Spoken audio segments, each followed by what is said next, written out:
I'm a third-time founder now. I think first time I must admit, not so nice of a person to work with or work for. I always tell everyone there is no such thing as an easy startup. If someone's saying that, they're naive, they're lying, they don't get it, right? Like, so there is no such thing as easy startup. Nitin, why the hell are you doing this for the third time as a founder founding a company? Why would you bother doing it for the first time? Because I make a horrible employee. I'm not a good employee at a big company. No, I love this sort of 0 to 1,000 people, 0 to like 50 million, 100 million kind of a journey. Hey everyone, and welcome to the Bricks and Bytes podcast, where we dive into construction and AEC technology. Before we get started though, if you're a startup founder or operator responsible for innovation in your company, or you want a deeper, more insightful look into technology in AEC, you won't want to miss our newsletter. From deep dives into particular technologies such as AI, robotics, design, software, and so on. Hot takes from investors betting big in AEC technology, and advice on building tech companies, including the stories and takeaways of the most successful AEC technology founders.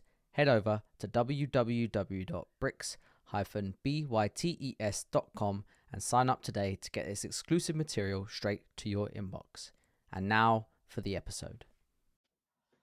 All right, Nitin, thank you so much for joining us. You told us before we started recording that you're at an event doing this, so that's commitment to the cause, and we're very grateful that you spend some time of your expensive event that I'm guessing you had to record with us today. So thank you.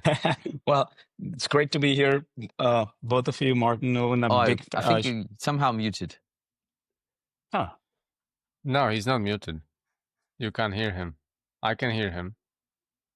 Okay. Yeah, I can hear you well. Okay, I can hear you all well. right. Okay.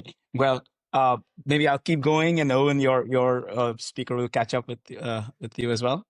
Yeah, but thanks for having me, guys. I'm a big fan of the show. I am at an event. I was able to go grab some free coffee before we start recording, so I'm all set. Very good. Yeah, I'm back in the room. Sorry, guys, my technical glitch. It connected to my AirPods somehow, even though they're not open. Anyway, Apple trying to be really smart, too smart for themselves. Exactly. Yeah. Yeah. Okay. How dare you leave the Apple ecosystem with some other headphones, Owen? I've done that. I know. I've done that. I have to say I don't regret that. Okay, guys. So Nitin, so we've heard from quite a few people in the construction tech space that they joined Planera because of you. Why did they do that? Well, why did they say that? Probably because I paid them well. No. I think I don't know. They're kind. I think also I'm a third-time founder now. I think first time I must admit, not so nice of a person to work with or work for. I've gone through my own growth curve and growth journey.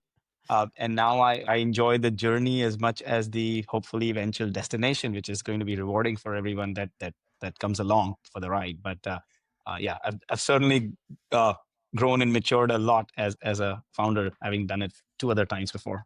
Yeah, Nitin, what were the? Could you just briefly explain what the products and companies? So you founded and exited both of these companies, is that correct? And maybe you could explain what they that's were. right. I was fortunate enough to find good exits for both the companies. They were all in unrelated industries. My background, by the way, so your listeners know, is I'm not from construction. I'm an engineer. I'm an electrical engineer by background, so I know the complexities of building, complex systems. My first company was back in 2007, before like there were iPhones and before there were Android devices, if you even remember that era. But there were certainly Blackberries and Windows mobile devices, and me and my co-founder just had this feeling that mobile is going to be ubiquitous, right? And it's not only going to be for senior executives, but everyone's going to use mobile, and they're going to want to watch videos and stream content. And we built software that was a cloud software for wireless operators to in real time optimize and stream video content. And just as the tech was getting ready, iPhone happened. So in startups, luck plays a big part in success, right? And and iPhone happened, and the whole trajectory of the company changed because there was just so much demand for optimizing wireless networks at that point. And so then we started selling our software to Verizon and Vodafone, and in Europe, Telenor and Orange and all of these people, and they all became our customers. Wow. So that was my first company. We sold that to a Norwegian browser maker maker called Opera Software, and I stayed there for almost 4 years. Launched 3 new product lines for them. And then I left and did a little bit of a passion project, which was also related to mobile, but this time it was consumer, which was about screen time management. I had 2 rising teenagers at that time. They were just addicted to devices, and I felt like it wasn't just them; it was grown-ups as well getting addicted to devices. So we built technology to have like a balanced relationship with your screens, and eventually a company called Life 360 acquired us, and they wanted to get into screen time management because safe driving is important to them. They build apps that families use to manage their family's location, and increasingly they were trying to get into screen time and driver safety, and that's why they acquired us. And again, I stayed there for 2 years. I think there's the theme is that I stay after post acquisition. I make sure it's all successful. All my teams are well integrated, but then I get the itch to start all over again. And that brought me to starting Planera, which was totally accidental. My co-founder has been running a heavy civil engineering company for 35 years. He's like civil engineer from Berkeley, does really complex projects. And he sucked me in and he said, hey, if you're going to do another company, first just understand from me how frustrating our life is because of these archaic scheduling and planning software, right? And when I started digging deeper into it, I was just amazed at how complex the projects can get, but still how primitive and archaic the technology that's available. Mostly like Gantt chart based, old software, right? I won't name names, but I think everyone knows what I'm referring to, right? I think so, yeah. So that's what got me sucked into it. I basically embedded myself in his company for a few months, sat in every meeting, took lots of notes, and that was my crash course into construction. Yeah. Very good. What was Nitin, it like to enter? Sorry, go on. I was going to say, and actually, Martin, I think you were going to steal my second question. So let me just ask this one before we go into that. The first question would be about Nitin. I think I gather from one, research in your profile on LinkedIn, and 2, also what you just said about launching product lines, that you are quite a product led. You have a product led focus with in your background. So how important do you think that having like having that background of product management and launching products is important to success when building tech products? Yeah. I think it's critical. It doesn't have to be the CEO, but somebody in the founding team, I think, should be a very product-minded person.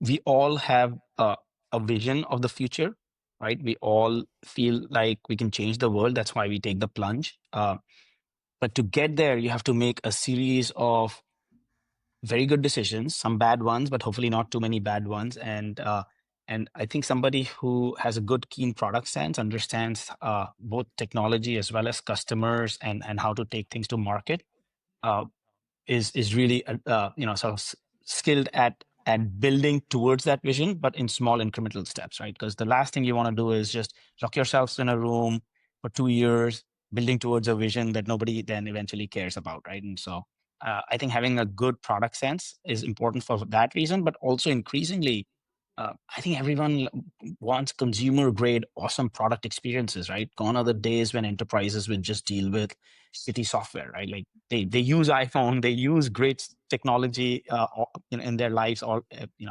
day, every day.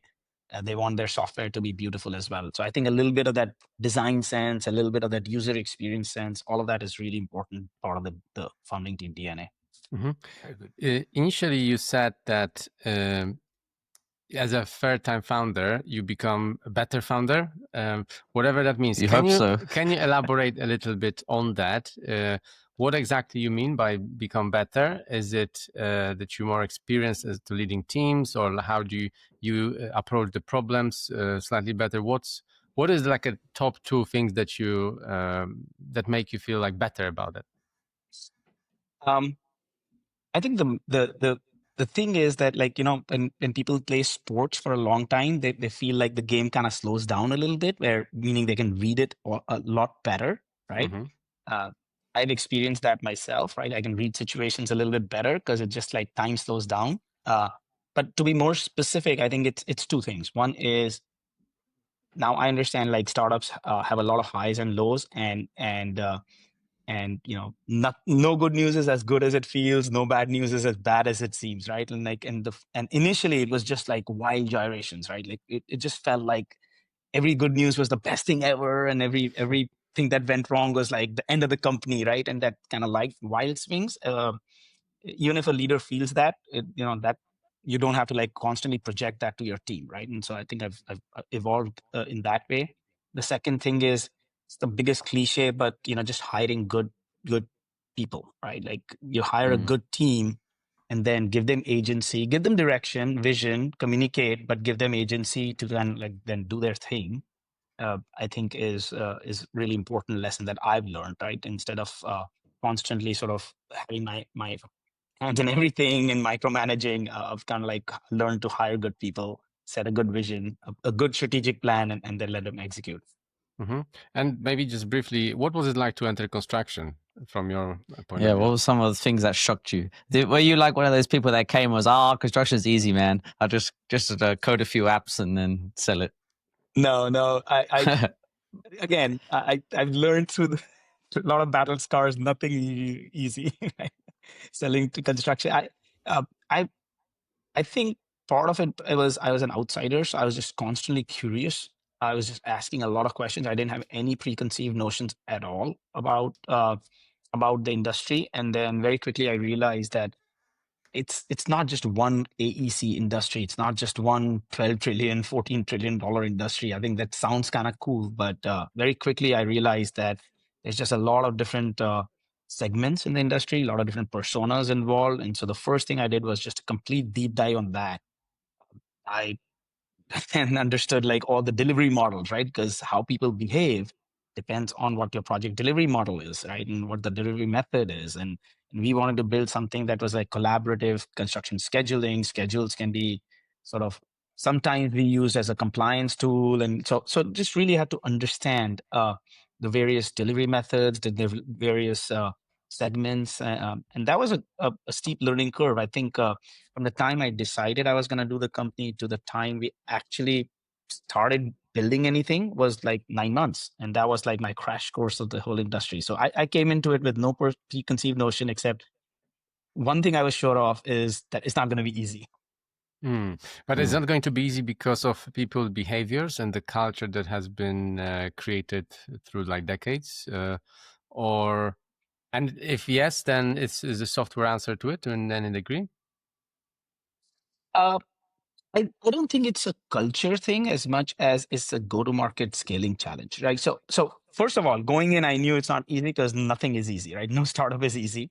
I just needed to know sort of where the challenges would be, and very quickly I realized first it's segmentation, right? There's no one thing like such as construction industry. You gotta segment it, and then the I had confidence that my team could build the product, but it's a go-to-market challenge in construction tech. Always a go-to-market challenge.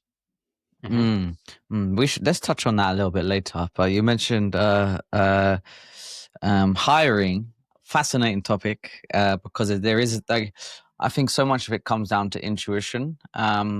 Is there anything, Nitin, that you can put into words, or are there any hard kind of things that you actually do to increase the chances of you hiring someone great? Um, I would say that as much as possible, hire from your network, referrals, second degree, third degree is fine too, right? Like, I think that's, if you have the luxury of hiring from your network, nothing like it, right? That's great. Mm-hmm. Uh, Obviously, you want to hire for skill. That's an obvious. But I think very early on, again, being a repeat founder, I really wanted to focus on culture fit. I think that's often overlooked, and it's okay when you hire one, two, three, but very quickly, and the company becomes 20 and 30 and 50. Um, it starts to become a problem if you haven't set the culture. There's no right or wrong culture, but I think it's important to set that and use that as a hiring filter. I think like many people think that you could do that later when there's a head of HR and they'll write all your culture and values, but we actually sat down, we wrote it in just plain simple English, nothing very fancy, but we wrote it as a founding team, and then we've used that throughout as a hiring guide. In fact, somewhere in the interview process, we send people our culture document, and they should read it, and then I like to talk to them about that for 10-15 minutes. Can you tell us what is it like in your case in terms of the culture? Like, what are the points? What points are there?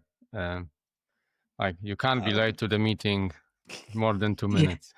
No, it's not. It's not behavioral that way, but it's things like of course we're customer obsessed. A lot of people say that, but we actually mean it. And for us to be customer obsessed, sometimes if our solution isn't the right solution for the customer, then we'll be very honest, and we'll tell them why it's not the right solution, and maybe we'll see them again in a year, right? So we're very customer obsessed. The whole company knows that, like, if there's a customer problem, they have to jump on it, they have to solve it, right?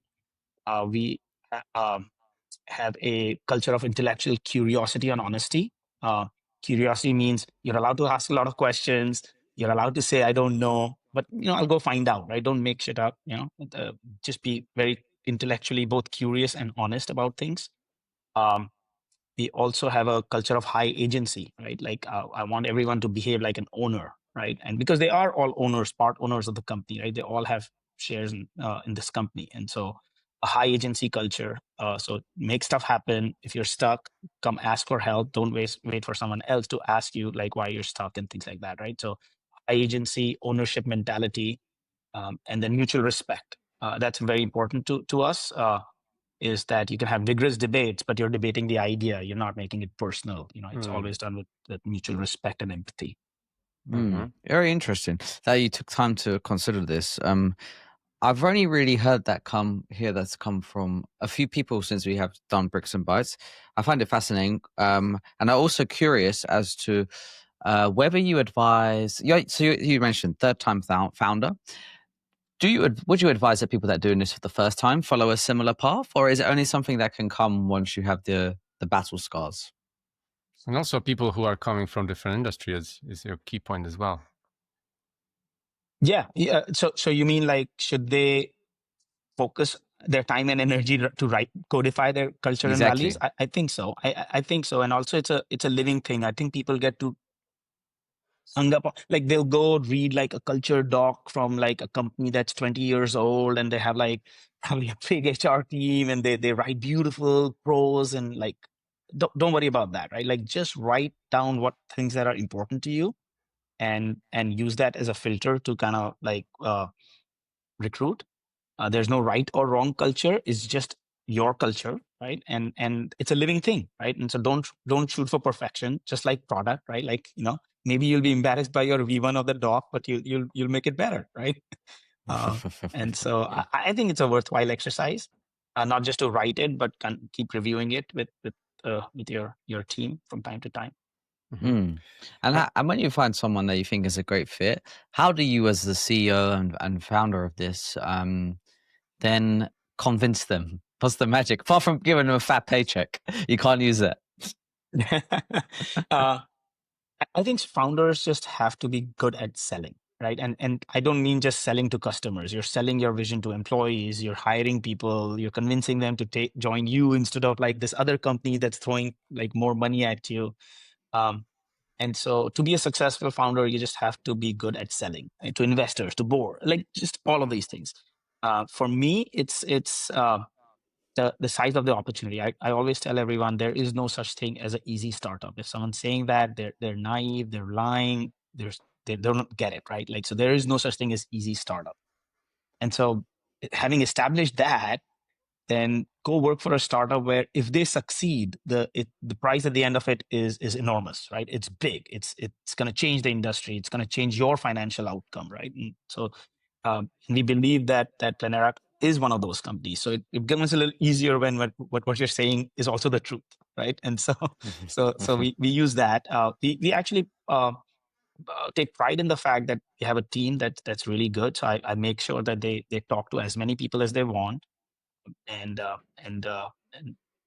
people want to work with good people, right? And so we take we take pride in that, and so I let them talk to as many people as they want. I also sometimes lay out the reasons why they shouldn't join Planera, right? So I'll now often do like the anti-selling as well. Well, here are the reasons why you shouldn't join Planera. Love And this. let's see if that works. Because I'd rather get a no during the interview process than kind of have an employee churn. It's very, very expensive. It's demoralizing, all of that stuff, right? And so sometimes I also do like a little bit of anti-selling. Yeah. Are you sure? Are you sure you want to join? Like, are you sure? yeah, exactly. Nitin, why the hell are you doing this for the third time as a founder founding a company? Why would you bother doing it for the first time? Because I make a horrible employee. I'm not a good employee at a big company. No, I love this sort of 0 to 1,000 people, 0 to like 50 million, 100 million kind of a journey. I was it's a little too early for me to retire, so I kind of still have the fire in the belly, and I knew I wanted to do one more, but I also knew, Martin, that I wasn't gonna just jump into something, right? And so I was gonna do it only if I was truly passionate about this thing. And full kudos to my co-founder Saif Lodi, who I told you the founding story about, right? And he just kind of convinced me that this is a really, really transformational thing if we can do this, which is, and we haven't even touched on the product yet, but right now scheduling is so bottlenecked by a few people, a few schedulers who know how to use the software, but they don't even know how the job should be done, because they're just like they're maybe servicing 3 or 4 or 5 project teams, and all the project people that really know what's going on don't know how to use the scheduling software, and that just seems so broken, so as backwards to me. I'm like, this is, and intellectually it was a really interesting problem, but also from an impact standpoint, it felt like, if we do this right, we're going to make a really positive impact, sort of, to use Steve Jobs' terms, a dent in the universe, right? And so that's kind of what convinced me. But I wasn't gonna just jump into any old thing, build a little app for this or that, right? That wasn't what I was gonna do for the.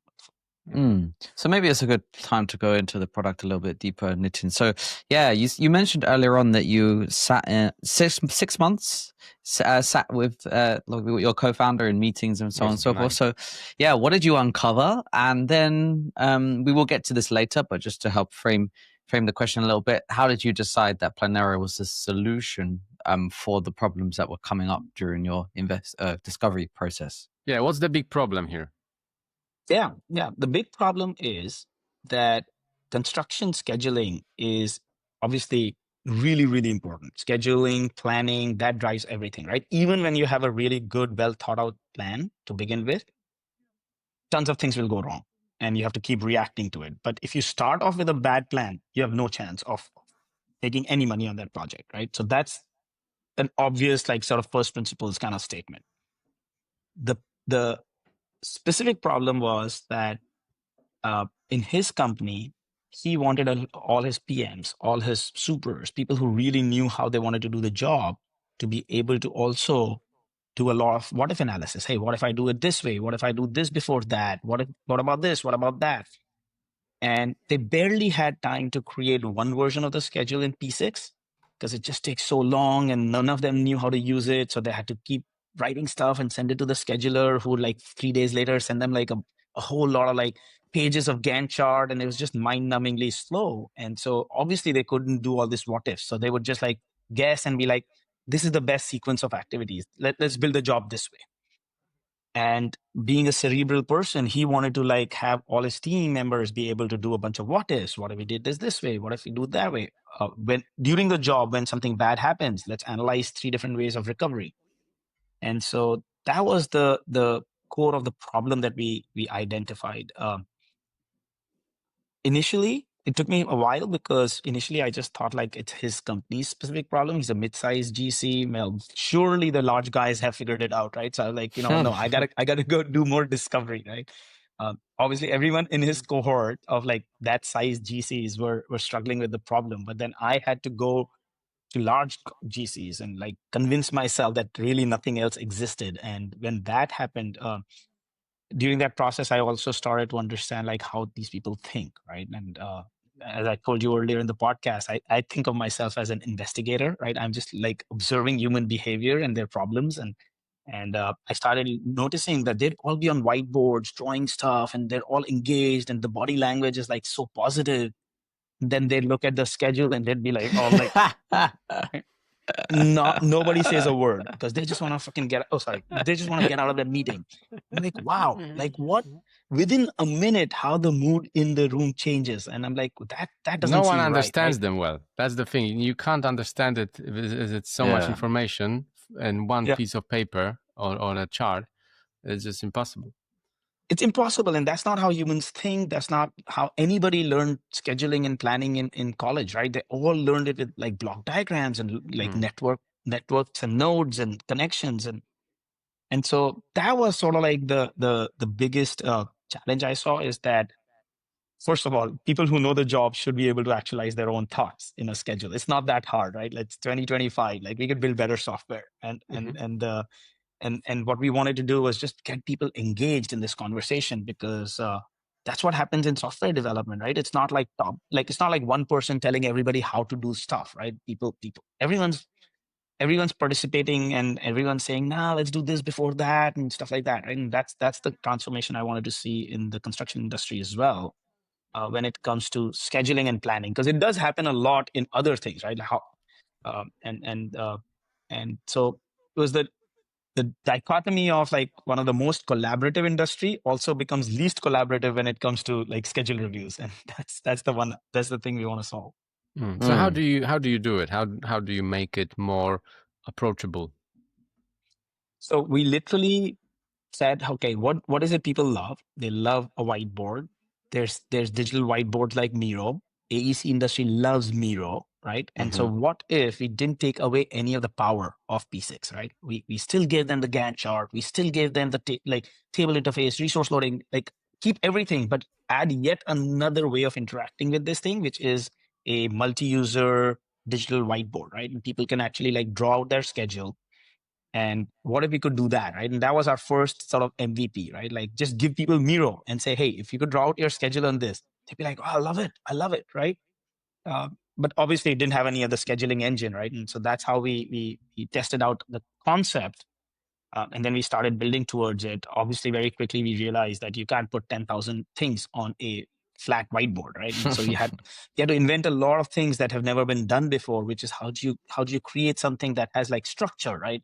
Where you can jump into like WBSs and locations and zones and still have that beauty of like a interactive digital whiteboard, right? And so it took us a while, but the concept was resonating, and so we knew that there was a path worth pursuing, and we kept investing in it.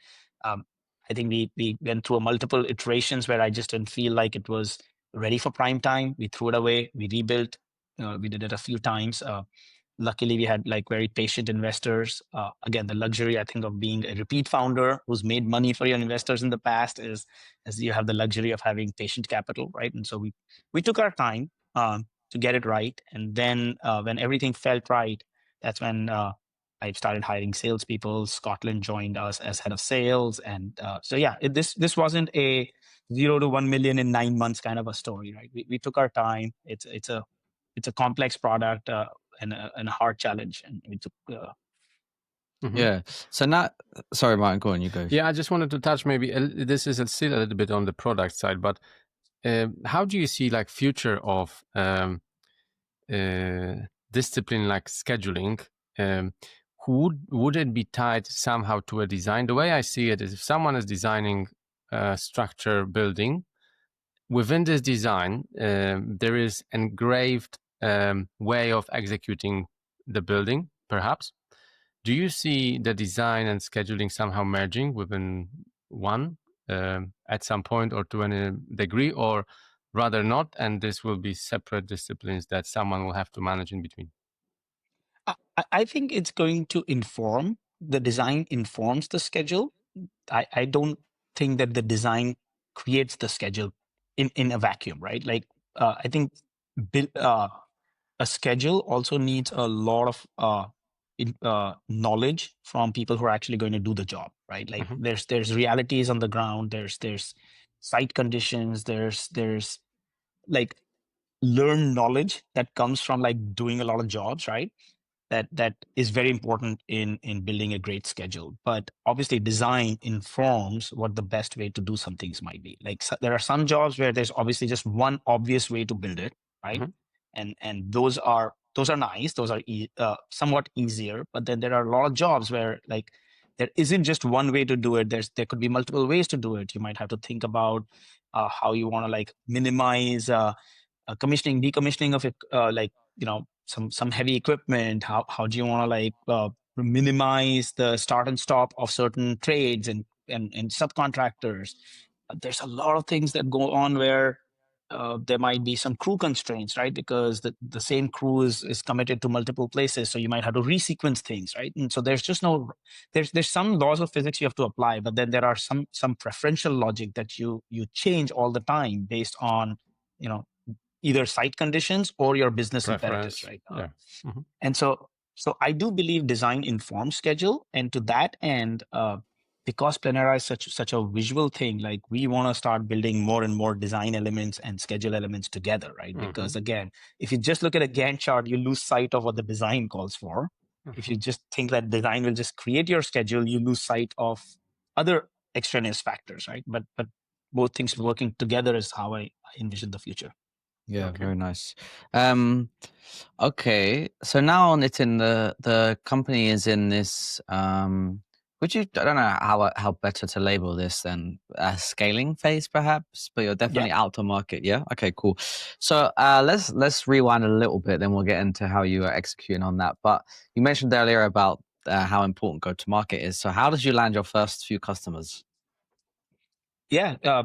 First few customers are obviously both very important, and they're the hardest, right? And I think we landed our first few customers because, again, my co-founder has been in the industry for 35 years, right? And so the good thing about this industry is that you often do a lot of JVs, right? And if you are a good JV partner, then you're friends for life, kind of a thing, right? And so that's how we landed our initial few customers, is through a network that my co-founder had carefully developed over 35 years, right? And his company actually was our first guinea pig. Like when nobody should have actually used the product, they would use the product and provide us feedback, right? And there were a lot of gaps there. But that was like N of one. And then when they felt like this is great, then we went and spoke to a lot of people and got our early few customers that way. But we wanted to make sure that that the introductions were made through him, but then we had to make sure that there was value, right? That wasn't just the thing about scheduling is nobody is going to use your product just as a favor to you, right? Scheduling is just way too critical. There's a bunch of products where you don't want to take that strategy because somebody might just use it as a favor because it's not mission critical. We knew that with his network, he could open the door, but nobody's ever going to switch their scheduling software just as a favor to someone they know, right? So it's too mission critical. And then they started using our product. Not just that, a lot of the early customers started asking us, hey, are you guys taking investments? Can we put 50K? Can we put 25K? And that's when I knew that, okay, they aren't just doing it as a favor. These are good signals, right? And we didn't need the money then, but when I did actually raise the round, I actually was happy that I was able to include them as part of the journey. Right? And these people have never invested in a startup before. They have no idea what a safe note means or what a Series A means, but it was just nice that they helped me early on, and they're now along for the ride. Hey listeners, I want to take a quick break to remind you about the Bricks and Bytes newsletter. If you're interested in learning about the technology shaping the future of construction, you won't want to miss the valuable insights we share each week. To get this exclusive content delivered straight to your inbox, head over to www.bricks-bytes.com and sign up today. Link is in the show notes. Back to the show. Hey, that's pretty cool. Also, after the network effect, you exhausted that method.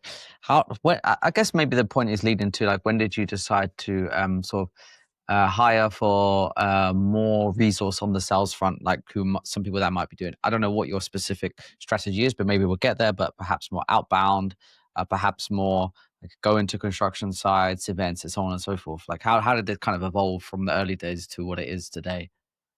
Yeah, there's two vectors. One is product, uh, sort of like product surface area or product breadth, right? Like in scheduling, there's a bunch of things, right? There's the pre-construction, right? Your pursuit, you need a high level schedule, right? Just to make sure sort of you're in the right ballpark. Then you baseline it in pre-con, and then you start to actualize the schedule, right? And to build all of that took time. And so I didn't want to do a lot of go-to-market activities until we had the entire end-to-end like workflow figured out, right? From like starting from pursuit all the way to as built at the end, right? Handover. Once I had that, I knew the dog would hunt. We knew customers were loving our product because they had started using it on a daily, weekly basis, right? They weren't, and our product also does like integration into P6, so you could like import P6 schedule, export it for like owner compliance and things like that. So they could just like one click export the file, send it. Once all those workflows were there, customers were finding value. That's when I knew we could now actually commercialize it, right? So that's when I hired my first salesperson. He's my head of sales. Comes from the construction tech world, PlanGrid, Autodesk, and both of us spent maybe the first 2 months just figuring out, okay, what's the ROI model? How are we going to price this? How do we take it to market? Spitball a little, test a little, right? And then we started like converting some of these early customers into like from just testers to like paid customers. And when that engine started working well, right? When just him and me, we could like be like, yeah, we can now repeatably do this. That's when we opened the flood. That's when we raised the Series A. That gave us enough capital. So this was all like, sort of like during seed round. And then when we had all these answers, we raised a great Series A, great set of investors, and that's when we opened the floodgates and go to market. Had a bunch of like good regional salespeople all over. Like construction is a very regional sport, so to speak, right? And then technical sales and customer success and marketing, and so go to market is sort of like quite a few aspects involved there. But we were like, wait, let's figure this out and then go. What mistakes you were trying to avoid by doing so? Why not investing in go-to-market earlier? Because someone would say that you need to get your go-to-market and marketing strategy keep ticking before you've got the full product to deploy, so that your potential customer base is fully aware of like what you're doing, and then once you're ready, then you start hitting them hard. I think that's also a good strategy. For us, that didn't make sense because what happens is that initially our product was only built for pursuits and pre-con, right? Because we didn't have the field modules, we didn't have the ability to run the job on the platform, just to build your pursuit schedule. In that mode, if you start doing go-to-market too early, then obviously people will sell what they have on the truck. Like they can only sell what they have, and then you kind of over-index with that user persona, right? But we knew our big vision was to be able to do the full life cycle, right? And so sometimes just doing go-to-market too early can get you like feedback, but it might also get you feedback of just one customer segment or one use case that's ready, whereas you have a bigger vision, right? And so it's not, there's no right or wrong answer in this case. We decided that we wanted to make sure that all the use cases are ready because there was a bigger prize in sort of like running the job than in the pursuit side of the business. Nitin, what channels have you found to be most effective so far since you have been pushing this the product to market? Yeah, I think in construction tech, especially if you're going to sell to like mid-market and enterprise, which is kind of what we do, we don't necessarily focus on SMB yet. You have in-person like events, field, both big events and field events are really a good way for a startup to get established, right? Like people don't know you, they need to see your booth, they need to come interact with you, they need to talk to you, they need to see some energy where their peers are also getting excited about the technology. So I think that works really well for us. We do a lot of outbound. Our sellers have been selling in this space for a very long time. They're all seasoned. They all have a network in the region that they sell in, right? And so those two things are really good for us, outbound and events. And now that we have like 20 of the top ENR top 100 are our customers now, sort of word of mouth and referrals, and these other things start to kick in as well. But in the early days, it's sort of like it's boots on the ground and events and a lot of cold calling outbound, um, BDR, SDR, that sort of motion. Yeah, makes sense. Are you still focusing like a lot of your time on the product, or you kind of, as the company grows, you shifting towards different areas? What is your approach when you are in this growth motion? How do you dedicate your time to the various areas? It's changed quite a bit. In the first maybe 2 years, I would say I was very focused on the product, and making sure that there's good product market fit, because you can always get false signals. You can make data show you whatever you want it to show you, right? Like, and so as a founder, I felt like I needed to be much more involved in the product in the early days.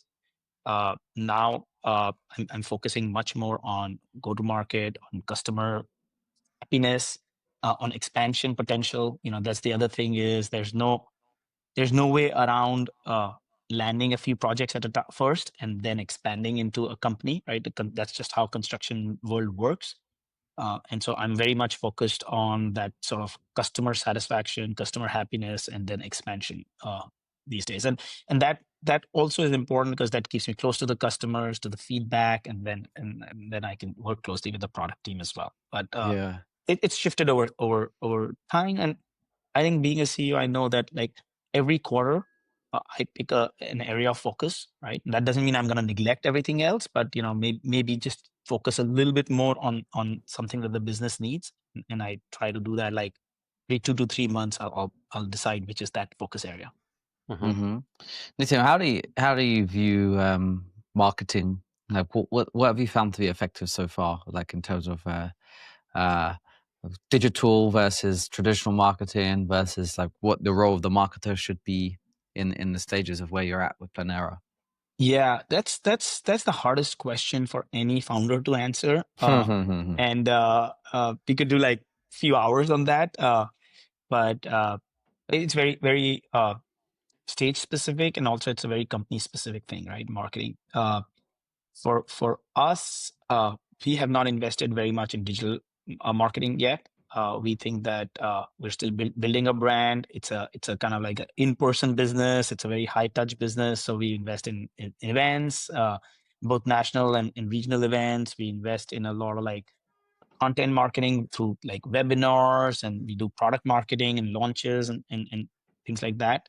Marketing is the hardest thing in any tech company, right? And it's just like you can do so many things, but I prefer to pick 2 or 3 things and put a lot of like wood on that, like 2 or 3 arrows, right? As opposed to like just spray and pray.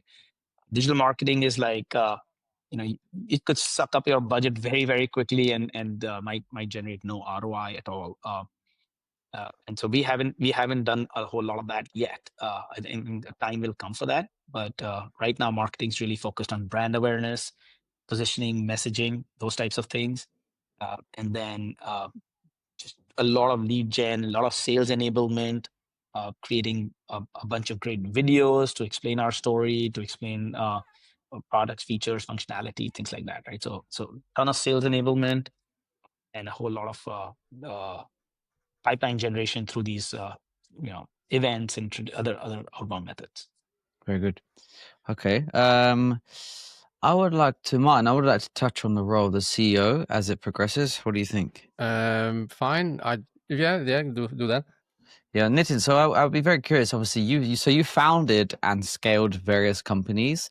I would like to touch on, ask a few questions, perhaps around how the role of the CEOs goes from obviously founding the business to then running through, like actually scaling, because and you get into this area where some people are great founders, not necessarily great CEOs, but it sounds like you have you're a bit more broader than just either a founder or so on and so forth. So yeah, can you speak to like your experience of early days roles of the CEO versus how that adapts as you start to be responsible for however many thousand or so employees? I don't know how far it ever went with you, but yeah. Yeah, I think the early days you're in the trenches. You are into the details, right? You need to know everything. You're in the product. You're talking to engineers. You're talking to customers. You're in every conversation all the time. And I think that's good in the early days if a CEO can be in the details, because communication between all of your thoughts is sort of like really easy, right? It's all in here, and you distill a thought, and then you can come to a conclusion. But you also have to be a good communicator, right? You can't just be like, this is what we're going to do. You have to be able to articulate it to the team, sort of like what you're hearing, why, things like that. And so in the early days, you have to be in the details. But as the team grows, you're hiring good leaders. And at that point, you're really starting to step up a little bit in terms of like going from like details to maybe 10,000, 100,000, 10,000 foot level. At that point, I think the one thing that doesn't change for a CEO is they just have to be a great communicator, and you have to communicate this message clearly and often, right? Like you just have to like communicate your vision and the message, whatever it is, in lots of different forums. But then your role really changes to now getting team alignment. All your leaders have to be aligned to the strategy and making sure that you're removing all sorts of bottlenecks, right? And so my staff meeting, for instance, is not a lot of status updates. It's more a lot of like, we all know what we're working on. It's all about blockers, right? Who's blocked on what challenges are they seeing, right? And sometimes it could be like, hey, we don't have enough documentation for this. Sometimes it could be like, hey, we need a couple of videos because we're not telling our story, like whatever it is, right? And you're just trying to make sure that resources are locked. If it is a priority, first prioritize, and then make sure that all of those things are adequately resourced, right? And otherwise find resources for your leaders to go and execute on certain things. So it's a lot of resource allocation, prioritization, communication. Yeah, so let's maybe stop on this communication. I think it's a super valid point, and I know I suck in communication very much. Speaking from a podcast host, hard to believe. Yeah, well, he's got low self-confidence. Low self-confidence.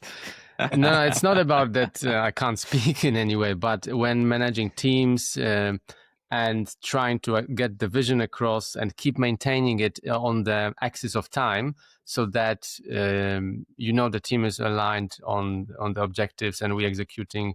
That's what I'm actually looking to get some thoughts from you on. Can you tell us how you do it after doing it for the third time now?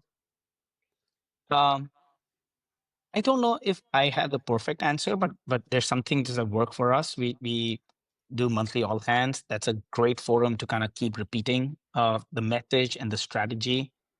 We are big fans of writing documents because people can read documents later. Someone misses a meeting, things like that, right? And so we're big fans of written narratives as opposed to just live conversations and live meetings. Mhm. And I think there's just no shortcut to the leadership team all being able to communicate to their teams, right? Like there's only so much a CEO can do to reach every part of the company, right? But if the CEO's vision can also be then articulated frequently by the next level of leadership, I think there's just no shortcut to that, right? So I make sure that when we're hiring leaders for the company, their personality, their ability to communicate, their ability to connect with people is really, really important, not just externally, but also internally, right? Because your team, like most people are going to interact a lot more with their functional leader than they will ever with the CEO, right? And so it's just not one person's job. It's a team sport. Communication is absolutely a team sport. Mm-hmm. Thank you. I like this. I've got one. Yeah. Okay. So a few weeks ago, we spoke with your head of sales, Scotland. And so how did you figure out where is the right moment to get Scotland on board, head of sales? Like it seems like it's a big move for a company. What was the defining moment that you knew that, okay, we need a very good head of sales because X, Y, Z? And why Scotland? Yeah, both good questions. Again, my answer is specific to my situation. And my situation is that I'm not from the construction tech industry, right? I've learned a lot, but I don't have the network that I would if I was, say, doing something in wireless networks. And so if you have a network, then often people would say, hey, start with a couple of AEs, right? Like the CEO, a couple of AEs, meaning account execs or salespeople, right? You maybe start with that. For me, it was very clear. I wanted to start with my first sales hire to be a head of sales, right? Like somebody who is like a really smart person, who's a thought partner to me, and who's sold in this industry before, right? And so that was very clear to me that I was going to go top down, not bottoms up in terms of building the team. Mm-hmm. Having said that, then I was like ran a big a long process in terms of who we want to hire. So lots of great candidates. But when I met Scotland, there was just like this instant. He checked all the boxes, right? He is just extremely smart, great personality, great communicator, knows the industry inside out, has a track record of success, from his early days at PlanGrid to like being a sales leader at Autodesk. Everybody I spoke to spoke extremely highly of him. The only problem was he just wasn't sure he wanted to come back to construction tech. He was head of sales of a other software company at that point. And that's where a common mutual connection helps, right? I have an advisor, Bill Smith, a very well-known person in the industry, and Bill is the one who nudged Scotland a little bit, said, "Hey, at least take a meeting with Nitin, and then decide." And so we did that. I actually flew up to Portland. We spent a full day together. And by the end of the day, it was just very clear to both. He was living in Portland at that time. Now he's in San Diego. By the end of the day, I think it was pretty clear to both of us that this was the right. He was the right person for me, and that Planera was the right company for him. So Beautiful story. Mm-hmm. Love it. I had one on CEO roles. Was about how to run a great meeting. Generally speaking, not a board meeting, not a team meeting, but just generally speaking.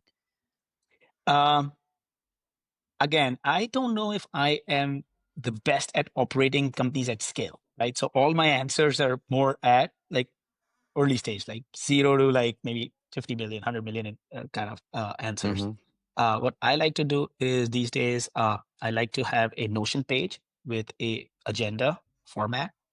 And every week we just copy that Notion page and a new one comes up where people have their sections of just status updates, which are nice, but everyone can just read that line. There's no reason to waste people's time reading through status, right? But on the top are the things people want to discuss, right? And anybody can put anything in there. We spend a few minutes just prioritizing that because typically there aren't more than two. Typically the list is short enough that we can cover it. If it's long, then we'll prioritize it, right? But that's where I want to focus on is if you're going to bring a bunch of cross-functional people together, you want to focus on problem solving more than status updating, right? And so that's how I run my stuff. And if there's time, if someone has questions on the rest of the document, yeah, we'll sure discuss that. But most of the status updates, people can just read ahead of time. I encourage everyone to read ahead. And then we have that Notion document open during the meeting as well. So when someone's saying something and we want to parking lot it, we want to discuss it next week, it's kind of like a live document. And so I'm a big fan of running my internal staff meetings that way. Right? Of course, that's not how I'd run a customer meeting or a board meeting, things like that. In fact, even board meetings, we don't do slides, by the way. We create a long form narrative document that I expect my entire board to pre-read and come to the board meeting. Very nice. Which is, again, not something I did in my first or the second company, but now that's how we do it. How do you prioritize if you have such a long list of issues potentially to discuss?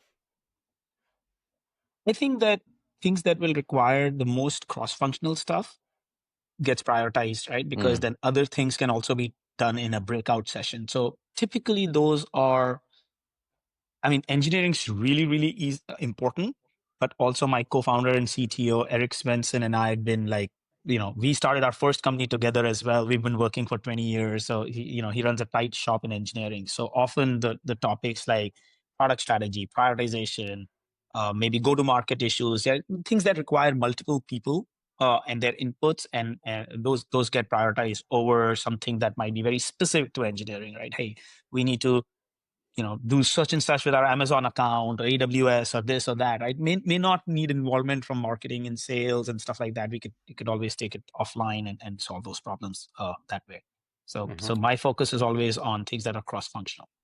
Very nice. Maybe- What would you say is the hardest thing so far about building Planera? Well, and also about building in construction compared to other industries.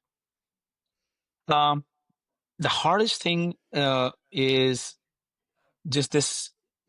Well, it's both hard and a good thing, which is that there is no shortcut to landing one project or two projects, making that successful, and then start expanding from that there, right? And so very few products and very few companies will be able to go top down and just do an enterprise sale right away, right?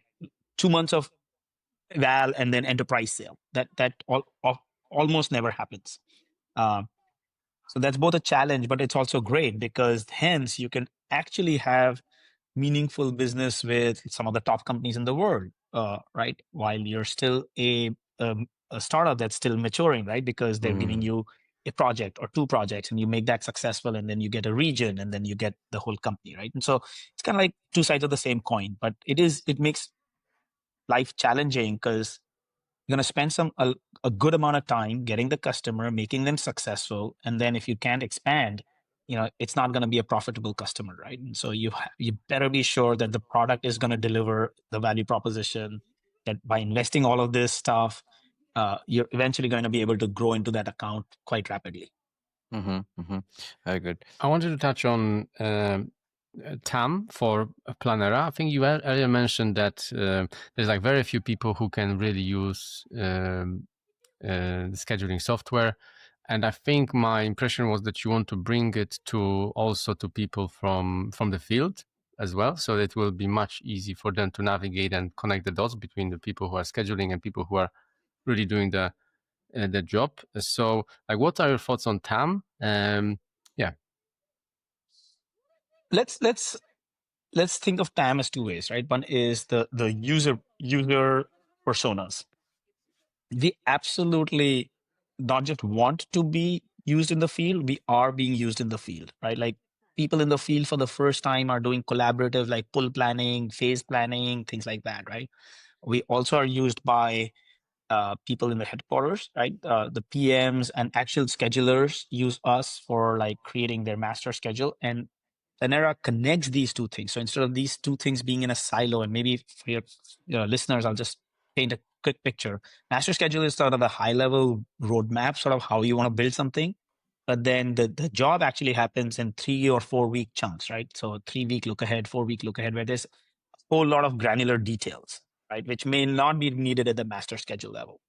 Traditionally, these two things have been completely disconnected, right? Master schedule might be running on P6 or Microsoft Project, but the field schedule often is running in Excel, right? And that's like total data silo. Excel information is just completely locked in there. It's convenient for the field, but it's not great for the company.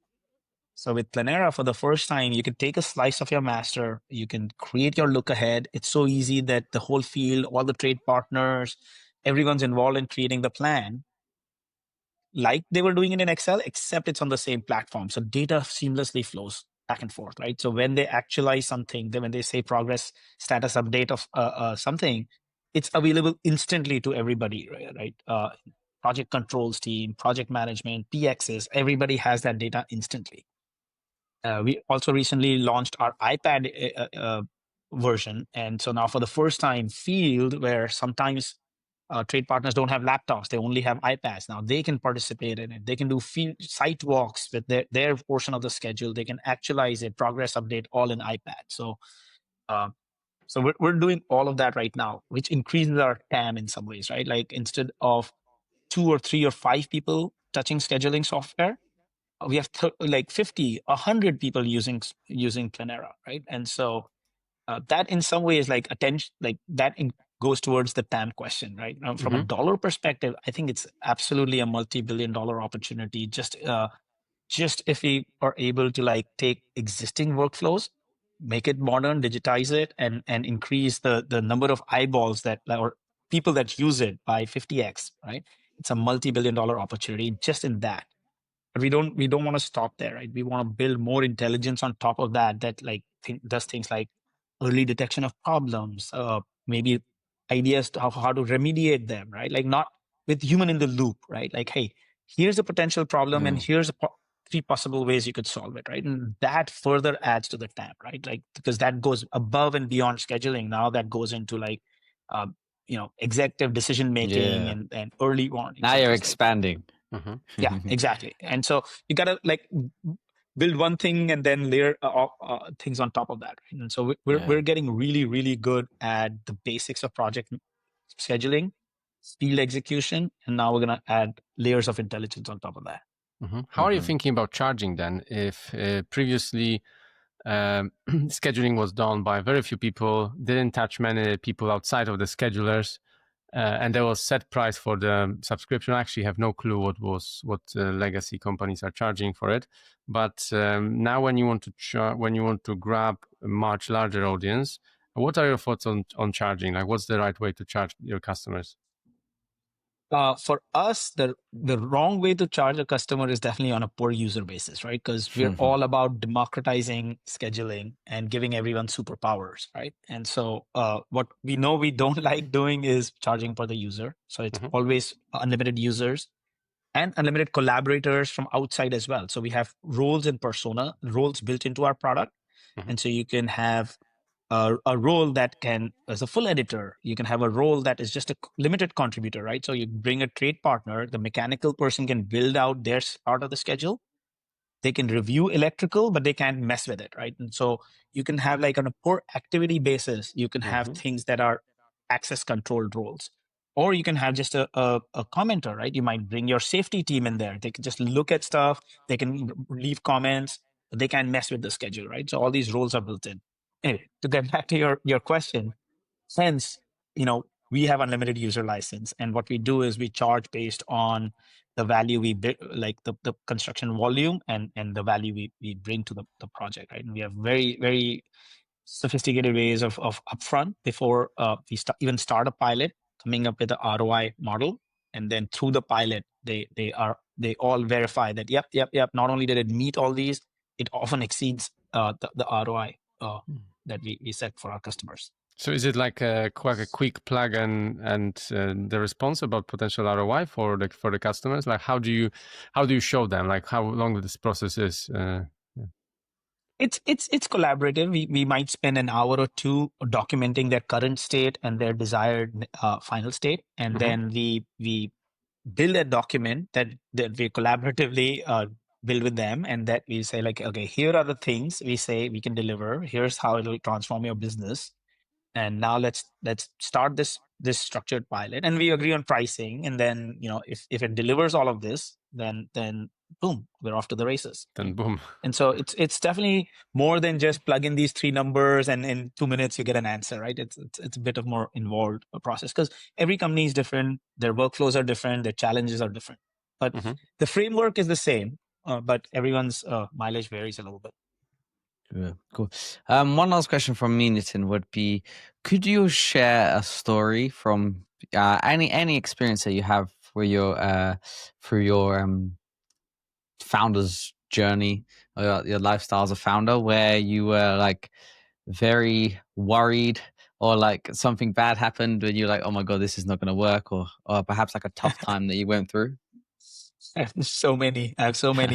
The story that always comes to mind is my first startup. We just kind of raised our Series B. Like back then, there was no seed, there was no like pre-seed, etc. Right? There's like first round, second round, A, B, right? And I just raised that, and that was like a month, like in 2008, and like 3 weeks before the whole world just collapsed, right? Like the great financial crisis. And so we were fortunate. The money was in the bank, wired. 2.5 weeks later, the rest in peace, good times, Sequoia, like the infamous document came out. The whole world was imploding.